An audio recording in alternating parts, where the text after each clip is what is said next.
Gabung. Kita pakai nasi, pakai ikan aja.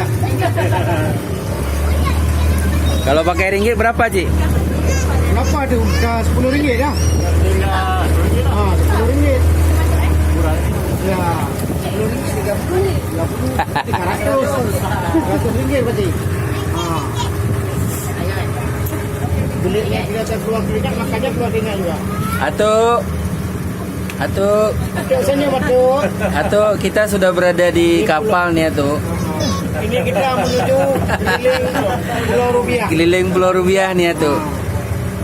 Kisah cerita dulu Pulau Rubiah ni digunakan untuk naik haji.